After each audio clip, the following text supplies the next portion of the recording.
Number 5 is the increase. How do we increase the conversion percentage, right? So we have leads coming in. We got 100 leads that come in. How many of those do we close? Maybe right now you're closing 15%. So 15% of 100 is what? 15 new customers for every 100 leads.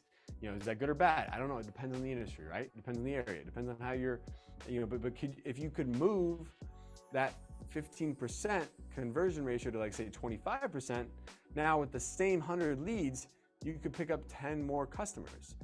So how do we do that? How can we increase the number of conversions?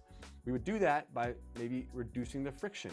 Like, are there pain points in our process of someone starting with us that is like, that it creates friction?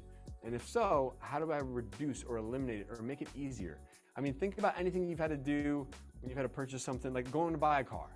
Who wants to buy a car, okay? Buying a car is like the most painful process that you've ever had to experience. And every time I've ever gone through it, I'm like, why is this so hard, And it's like, it's only because I want that car that makes it like, all right, I can bear the pain. But the thing is that if you think about the car buying experience, it's so difficult. It's so frustrating. It's so time consuming. It's like, the idea of just having to do it makes you just don't want to deal with this, right? So if your customers feel that way, this potentially could affect the likelihood of them starting with you and becoming a customer if there's just too much friction, right? So find ways to reduce friction, make things easier. What types of things can you do? E-signature, e-docs. What types of things can you make easy forms on your website? What types of things can you do that it's just going to simplify the process? If you got a paper that you're putting out and you're having them sign, how can you take it from 10 pages to 5 pages? How can you take it from 4 pages to 2 pages? How can you just make it simpler for them? Number 2, setting expectations. Giving them a roadmap. Okay. All right. So they've come in and you're showing them the process. You give them a tour.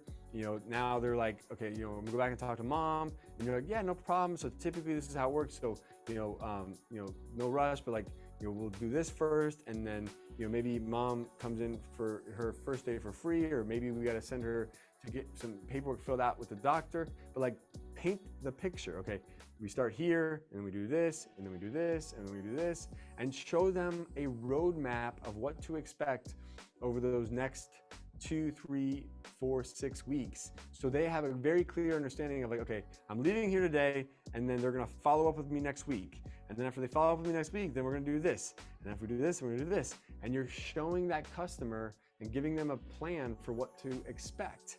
So that way you're kind of painting them like a path to becoming a paid customer, right? And then number 3 is you tie that in with a sense of urgency. So what can you do to create a sense of urgency? Do you have a promo that you're offering that month?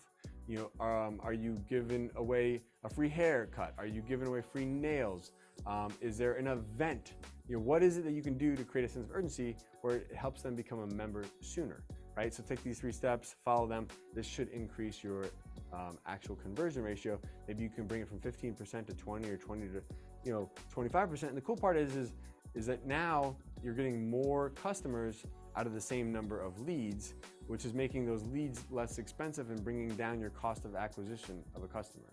Okay, so again, this will ultimately help increase your census. Hey guys, thank you so much for joining me. If you'd like to learn how to open your own adult daycare center, go to adcpro.com.